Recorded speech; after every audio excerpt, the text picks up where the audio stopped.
Cette semaine encore, l'IA franchit un cap. Elle montre des facultés inédites et inarrêtables. Nous avons eu cette annonce en seulement quelques jours. Jusqu'ici, l'IA imitait, elle recrachait du plausible. Cette semaine, on a eu des nouvelles IA qui comprennent l'espace, la chimie, le sport, vos intentions et bien plus. Messieurs, dames, un plaisir de vous retrouver pour ce nouveau numéro. Alors, si vous pensez encore que l'IA, c'est ChatGPT qui écrit des emails à votre place, cette vidéo va beaucoup vous éclairer. On va parler de nouvelles IA qui créent des mondes virtuels qu'on peut explorer, d'une nouvelle IA chimiste qui a fait une vraie découverte en laboratoire, d'un nouveau robot qui se veut devenir le compagnon émotionnel des humains, et bien plus encore. Cette percée en IA un seul fil rouge. L'IA ne se contente plus d'imiter, mais elle commence à comprendre. Comprendre des choses qu'on pensait être les seuls à comprendre. Ce qui est dingue, c'est que la plupart des outils qui sont sortis sont déjà disponibles en open source gratuitement et utilisables pour tout le monde. Alors, on y va. Je vous rappelle rapidement que si vous aimez la chaîne, n'oubliez pas de vous abonner, ça soutiendra beaucoup mon travail. Et sachez aussi que l'on a une newsletter gratuite où vous recevez tous les jours toutes les infos à ne pas louper. Bien, alors on commence avec DreamX World. C'est un nouveau modèle IA Monde qui vient de sortir le 15 juin, développé par AMAP, le labo IA du géant chinois Alibaba. Et comme souvent, pour comprendre pourquoi c'est vraiment important, il faut d'abord que vous compreniez pourquoi tout le monde court après les modèles monde en ce moment. Dans les deux dernières actus des semaines dernières, je vous avais parlé de nouveaux modèles monde qui étaient sortis et qui avaient fait des percées dans le domaine. En fait, aujourd'hui, quand on génère une vidéo avec de l'IA, on obtient un clip. Un truc joli, qui est parfois très bluffant, mais ça reste passif. C'est-à-dire que vous le regardez, point. Et c'est fini. Vous ne pouvez pas tourner la tête pour voir ce qu'il y a derrière un objet, par exemple, sans régénérer le tout. Vous ne pouvez pas décider de prendre à gauche au lieu d'aller tout droit. Le modèle a choisi un angle, une trajectoire, un cadrage et vous n'avez aucun contrôle dessus. Modèle monde, c'est l'étape d'après.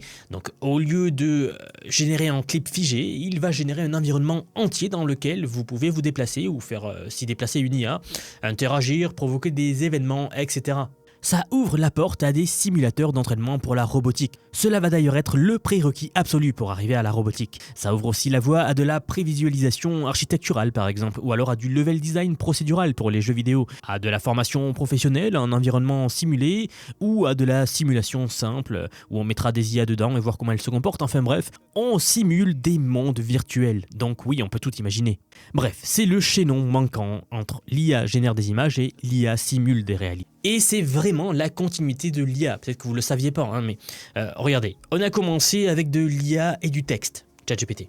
Ensuite, on est passé à l'IA et de l'image, donc on générait des images grâce à l'IA. Ensuite, on a réussi à générer des vidéos grâce à l'IA.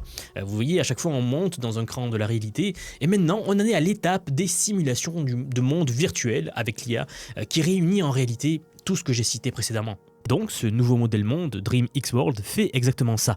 Vous lui donnez un prompt ou une image de référence, une image de départ, et il génère un environnement complet que vous pouvez explorer librement. 6 degrés de liberté pour la caméra, la possibilité de déclencher des événements par du texte, le tout en 720p à l'heure actuelle, sur des centaines de frames. Ce qui change vraiment la donne par rapport aux tentatives précédentes, c'est la mémoire spatiale. Si vous regardez un bâtiment, que vous tournez la tête, que vous marchez 30 secondes dans une autre direction, puis que vous revenez au même endroit, même toit, même couleur, même fenêtre. Avant, les modèles monde que nous avions ne faisaient pas ça. Il n'y avait pas vraiment de cohérence. Ils régénéraient un truc plausible à chaque frame, mais sans aucune cohérence dans le temps donc. Vous partiez, vous reveniez et la scène avait complètement changé parce que le modèle avait tout simplement oublié ce qu'il avait généré avant. DreamX World résout ce problème en stockant le contexte spatial des frames précédentes pour maintenir la cohérence au fil de la navigation. Côté technique, le modèle est basé sur WAN 2.2 en version 5 milliards de paramètres, entraîné sur un mélange de données provenant de l'Unreal Engine, de gameplay capturé de vrais jeux vidéo, de vidéos réelles, etc. La version actuelle fait environ 21 Go, le tout sous licence MIT sur Hugging Face, Apache 2.0 sur GitHub, donc pour si jamais vous travaillez dans le domaine de la recherche en IA, ça peut être très intéressant. Gratuit, utilisable commercialement, téléchargeable maintenant. Une version plus grosse de 14 milliards de paramètres est prévue pour la suite d'ailleurs, donc je vous tiendrai au courant lorsqu'elle sortira. On continue avec l'actu suivante qui pousse cette même idée de mémoire des IA mais dans un contexte différent. PermaVid, c'est une nouvelle technique IA qui s'attaque à l'un des problèmes les plus frustrants de l'édition vidéo par IA aujourd'hui. Quand vous modifiez quelque chose dans une vidéo générée, le modèle oublie la modification au bout de quelques secondes. Vous changez un objet et puis il revient plus tard. Vous modifiez le style, il se dégrade au fur et à mesure. Rien ne tenait vraiment. La solution de PermaVid, c'est de séparer la mémoire en deux banques distinctes. Donc la première qui stockerait l'apparence, c'est-à-dire les couleurs, les textures, tout ce qui est purement visuel, et une deuxième mémoire qui va stocker la géométrie géométrie 3D, c'est-à-dire la structure de la scène elle-même dans l'espace. Et en lisant le papier, on comprend vite que c'est grâce à cette séparation que vous appliquez un changement de style global. La géométrie reste stable en dessous. A l'inverse, quand vous modifiez un objet localement, le reste de la scène ne bouge pas. Le code est dispo sur GitHub, le modèle fait 29 Go, il tourne sur WAN 2.1. Par contre, il faut un GPU assez haut de gamme pour faire tourner tout ça. Je ne vais pas m'y attarder plus longtemps car c'est une actu plutôt basée dans la recherche en IA pure et elle s'adresse aux utilisateurs plus avancés. Ok, donc Dream X World qui comprend l'espace, Permavid qui comprend la différence entre forme et apparence, comprendre un environnement virtuel, c'est une chose. Mais comprendre la chimie assez profondément pour résoudre un problème que des humains n'ont pas résolu en 20 ans, ça en est une autre. C'est notre actu suivante, on quitte les mondes générés par ordinateur pour un vrai laboratoire de chimie ici sur Terre. Les IA de recherche scientifique. Encore. Un domaine en totale explosion. Si vous avez suivi les 2 à 3 dernières actus sur l'IA sur la chaîne, vous le savez déjà, ça n'arrête plus. Il y a quelques jours, le 18 juin, OpenAI a publié les résultats d'une collaboration de 3 mois avec Molecule One, qui est une start-up polonaise spécialisée en chimie automatisée. Branchée sur Maria, la plateforme IA de l'entreprise Molecule One. Une fois le système mis en place, ils lui ont donné un objectif volontairement très large. Ils lui ont dit « Écoute, trouve un moyen d'améliorer une classe de réaction importante en chimie médicale. C'est tout. Pas de direction précise, pas de piste imposée, débrouillez-vous monsieur l'IA. » Alors, le modèle a choisi de s'attaquer au couplage de Chan-Lam. Pour ceux qui ne font pas de chimie au quotidien, c'est une réaction chimique qui permet de former des liaisons carbone-azote, un type de liaison omniprésent en chimie médicale pour de nombreux procédés. Le problème spécifique que le modèle a identifié concernait les sulfonamides primaires, qui est en fait un groupe chimique qu'on retrouve dans plus de 91 médicaments qui sont déjà approuvés par la FDA, que ce soit en oncologie, en cardiologie ou dans les antimicrobiens. Alors, historiquement, cette réaction-là fonctionnait très mal avec ce groupe. Nous avions des rendements faibles, des résultats imprévisibles. C'était un vrai problème connu depuis des décennies dans le domaine. La proposition de cette IA a été d'utiliser un nouvel élément comme oxydant additionnel, qui s'appelle le tempo pour les plus curieux d'entre vous. Ce qui est frappant, c'est que les chimistes humains ont qualifié ce choix de contre-intuitif. Ce n'est pas une solution qu'on aurait spontanément essayé, pas du tout même. Molecule One a quand même testé l'hypothèse sur 10 080 réactions chimiques. Les résultats ont été nets et directs. Le rendement moyen de leur réaction chimique est passé de 16,6% à 25,2%. La proportion des réactions qui dépassaient les 30% de rendement a bondi de 15,6% à 37,5%. Quand les chimistes humains ont reproduit manuellement une sélection de résultats, 11 cas sur 12 confirmaient l'amélioration. Et par la suite, l'équipe a même trouvé un analogue du moins cher du tempo qui fonctionne presque aussi bien grâce à cette découverte-là. Les chercheurs du labo disent que c'était un vrai choc lorsque c'est arrivé. On n'est pas dans un benchmark académique ici, c'est un problème réel, du monde réel, résolu avec de vrais produits chimiques dans un vrai labo. L'IA n'a pas juste passé en revue la littérature scientifique, elle a formulé l'hypothèse, conçu le protocole expérimental, analysé les résultats, puis suggéré les étapes suivantes. Les chimistes humains sont restés dans la boucle pour superviser le processus, pour corriger la trajectoire quand c'était nécessaire, car des fois c'était nécessaire, ainsi que tout simplement exécuter physiquement les manipulations. Mais la trouvaille intellectuelle, l'idée en tout cas qui a débloqué le problème, ça venait du modèle IA. On va avoir de plus en plus souvent ce genre de cas. Il y a 3 à 4 jours à peine, je publiais une vidéo justement sur une IA d'OpenAI qui avait elle-même fait une découverte en mathématiques, qui avait déclenché une série d'événements complètement folles dans le monde des maths. Et dans cette vidéo, je vous disais que l'IA allait s'attaquer à tous les domaines de la science. On a ici une preuve de plus, cette fois-ci dans le domaine de la chimie. Donc l'IA comprend maintenant la chimie. Je vous l'ai dit en introduction, cette semaine, les IA commencent à comprendre vraiment le monde, entre les modèles mondes simulés qui reproduisent le monde et maintenant des IA qui font de la recherche. Mais, vous savez, certains veulent aller encore plus loin. Ils veulent que l'IA comprenne aussi les émotions humaines. C'est notre news suivante qui nous ramène au monde physique, direction la robotique. Je le dis tout le temps, mais la robotique, c'est l'aboutissement de l'IA. C'est ce qui viendra par-dessus et après l'IA. Il y a peu, la start-up chinoise DroidUp a présenté Moya, un robot humanoïde qui se veut ultra réaliste, pensé avant tout pour tenir compagnie aux humains.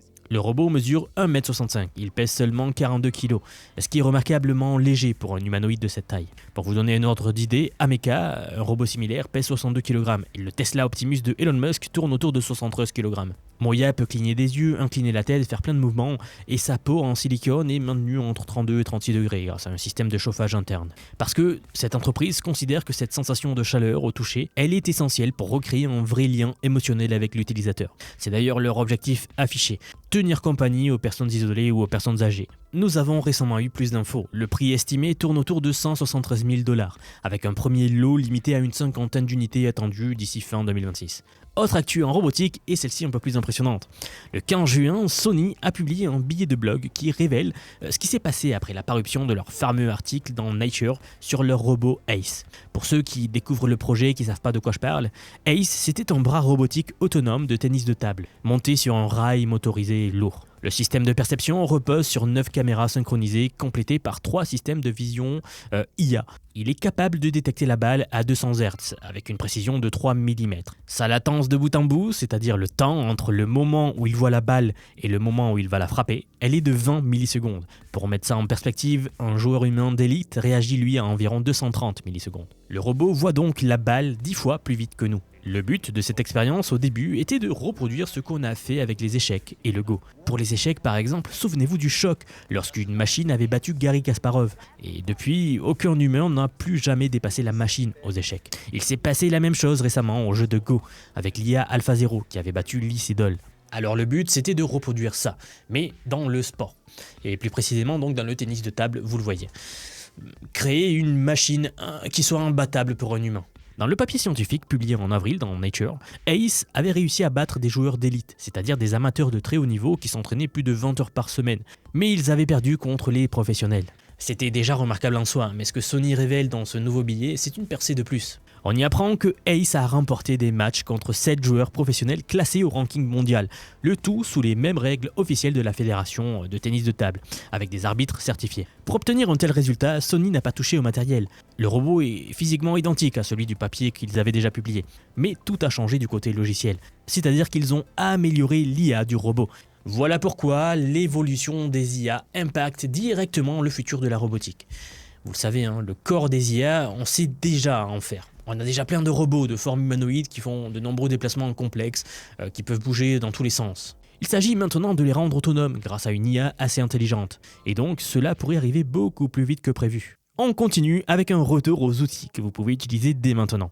Le 16 juin, nous avons eu un nouveau modèle open source de génération d'images qui est sorti. Bogu Image 01, ou Bogu Image. Le nom est bizarre, je vous l'accorde, mais passons. C'est en fait toute une nouvelle famille de modèles IA open source qui promet enfin de tout changer pour la génération d'images open source. Vous avez la version base pour le texte vers image classique, une version edit pour modifier des images existantes et une version turbo qui génère en 4 étapes au lieu de 20. Plus plein de déclinaisons compressées en FP8 pour les cartes graphiques avec moins de VRAM. Ce qui est vraiment intéressant avec ce nouveau Bogu, c'est que c'est sans doute enfin le moment nano-banana de la génération d'images open source et locale. Vous savez, depuis les débuts de la génération d'images par IA locale, avec Stable Diffusion, puis Flux, puis tous les modèles open source qui ont suivi dans ce cycle, on prompte ces générateurs d'images d'une manière très particulière. On écrit des descriptions séparées par des virgules, genre, femme, virgule, cheveux bruns, virgule, lumière dorée, virgule, style cinématique, virgule, 8K,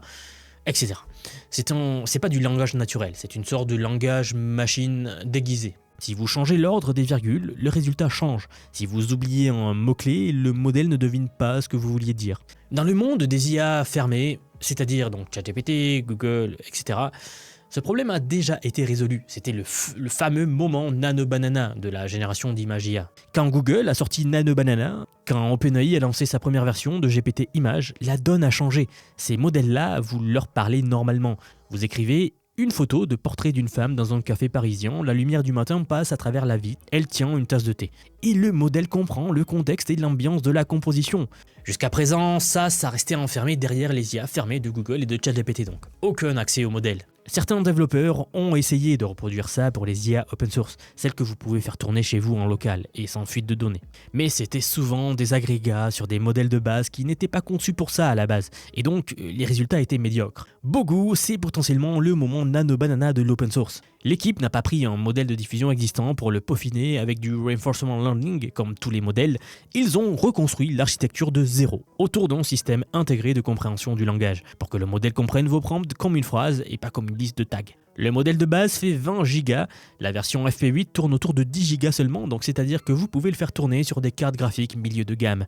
D'ailleurs, le support Comfy UI est arrivé dès le lendemain de la sortie, qui est le logiciel que tout le monde utilise. Côté licence, c'est de l'Apache 2.0, donc usage commercial sans aucune restriction, ce qui constitue un vrai avantage par rapport à des modèles comme Audiogram 4, qui lui est sous licence non commerciale. Affaire à suivre, mais si vous faites tourner des IA en local, si vous faites des images en local, je vous conseille de le tester. Ok, alors comprends vos phrases, mais l'outil suivant va plus loin, il comprend vos actions. Le 18 juin, OpenAI a lancé une fonctionnalité appelée Record and Replay dans l'application Codex, sur Mac OS pour l'instant, mais qui va arriver partout. Le principe est assez simple. Vous enregistrez votre écran pendant que vous effectuez une tâche, n'importe laquelle, je sais pas, vous publiez une vidéo sur YouTube, vous remplissez une note de frais, vous configurez un dossier client, ce que vous voulez, ce que vous faites d'habitude. GPT Codex regarde ce que vous faites, il analyse le processus complet, il regarde vraiment, comme une personne qui vous regarde travailler, puis il le transforme en une compétence réutilisable qu'il peut exécuter à votre place les fois suivantes. C'est pas juste un enregistreur de macros comme on avait jusqu'à présent, ou des simples logiciels, non, ça va beaucoup plus loin. Les logiciels classiques capturent des coordonnées pixels sur votre écran. Donc si un bouton se déplace d'1 cm après une mise à jour de l'interface, tout casse. Codex fonctionne autrement, il utilise de l'intelligence, forcément on parle de l'IA. Il génère un fichier en langage naturel qui décrit ce que le workflow essaie d'accomplir. Son modèle de raisonnement interprète ensuite cette description en fonction de l'état actuel de l'écran au moment de l'exécution. Concrètement, si l'interface a changé entre-temps, le skill s'adapte, parce qu'il comprend l'intention derrière chaque étape et non pas la position de pixels. C'est la différence entre un script qui clique mécaniquement à tel endroit de l'écran sans savoir pourquoi il clique et un assistant qui comprend le but de chaque action. La fonctionnalité est disponible pour les abonnés Plus, Pro, Business et Enterprise, mais pas encore en Europe. Ce qui est assez curieux, c'est que Computer Use, la brique technologique qui permet à Codex de prendre le contrôle de votre bureau, est devenue disponible en Europe le 16 juin. 2 jours plus tard, Record and Replay sort, mais sans l'Europe. Alors, dans leur publication de presse, OpenAI n'a pas commenté cette exclusion, mais je pense que de toute façon OpenAI sortira l'outil en Europe d'ici peu, comme d'habitude, et ils mettent toujours un peu plus longtemps à les sortir, mais ils finissent par les sortir en Europe. Donc affaire à suivre, je vous tiendrai au courant. Voilà encore cette annonce cette semaine, et l'IA n'arrête pas d'évoluer. Un outil sort, et la semaine d'après, une équipe a déjà construit un nouvel outil par-dessus, justement à l'aide de l'outil qui était déjà sorti. La majorité de ces outils sont disponibles maintenant en open source, accessibles à quiconque sait s'en servir. Chaque semaine, un nouveau domaine bascule grâce à l'IA. Il bascule du « c'est théoriquement possible » au « voilà le lien, testez-le ». Ça change tout pour les créateurs, les entrepreneurs, les indépendants, mais aussi les particuliers. En réalité, ça peut simplifier grandement l'effort que vous devez fournir dans votre travail. L'avantage concurrentiel ne vient plus de l'accès à la technologie. Tout le monde y a accès, vous venez de le voir, vous le voyez toutes les semaines. L'avantage vient plutôt de savoir l'utiliser, de comprendre quels outils existent, comment les combiner entre eux, comment les intégrer dans un système qui produit des résultats concrets. Et c'est là que beaucoup de gens se retrouvent bloqués. Pas parce que les outils sont trop chers ou trop compliqués, mais parce qu'ils évoluent tellement vite que sans une veille structurée, une formation adaptée, on se noie dans le bruit. On entend parler de Claude Code, de DeepSeek, de Google VO3 et de bien d'autres, mais on ne sait pas par où commencer. On ne sait pas lesquels sont réellement utiles pour son activité. On ne sait pas comment passer du « j'ai vu une démo impressionnante » à « j'utilise ça tous les jours et ça me fait gagner du temps ». Messieurs, dames, si vous regardez cette vidéo et que vous vous dites que l'IA avance trop vite, que vous aimeriez comprendre comment utiliser concrètement ces outils dans votre quotidien, que vous voulez passer de spectateur à utilisateur, alors j'ai quelque chose pour vous. J'aimerais vous dire que depuis quelques mois déjà, j'ai construit un programme d'apprentissage unique. Je vous apprends l'IA sous tous ses aspects. C'est un parcours que j'ai créé et pensé pour vous transmettre tout ce que je sais. Alors non seulement sur les modèles d'IA comme ChatGPT, Gemini de Google, Grok de Elon Musk, Claude, etc. Je vous montre en fait et surtout la manière de les intégrer concrètement dans votre vie, dans votre travail, dans vos projets. Et ce que vous soyez salarié, indépendant, entrepreneur ou même à la retraite. Car oui, nous avons beaucoup de retraités dans la communauté et ils utilisent l'IA au quotidien. J'ai récemment sorti la plus grosse mise à jour à ce jour de la formation. Ça fait un petit moment que j'en parlais, mais ça y est, elle est là, elle est en ligne. C'est un module entièrement dédié à l'automatisation par IA, donc en utilisant N8N. Autrement dit, la création d'agents IA, donc des espèces de salariés virtuels qui vont travailler pour vous et tout faire pour vous. En somme, vous faire gagner des heures et des heures et des heures. Vous êtes déjà plus de 6 à 7 000 à avoir rejoint ce programme, donc merci pour tout ce soutien. Et enfin, sachez qu'il n'y a pas besoin d'être développeur, pas besoin d'avoir un profil technique. Je vous prends par la main et pas à pas, avec des leçons vidéo claires, des cas concrets pratiques, on voit tout ce qui touche à l'IA. Dernier point, mais pas des moindres bien sûr, si vous nous rejoignez aujourd'hui, vous aurez accès à toutes les évolutions du futur. Sans surcoût, accès illimité à vie à tout ce que je veux vous apprendre.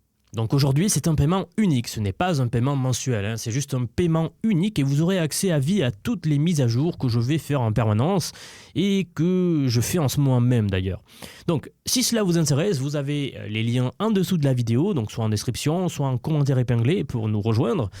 Dans tous les cas, moi, je serai très heureux de vous accueillir dans le programme Vision IA. Si vous êtes encore là, merci d'avoir regardé cette vidéo jusqu'au bout et je vous dis à très vite pour la prochaine vidéo. À bientôt.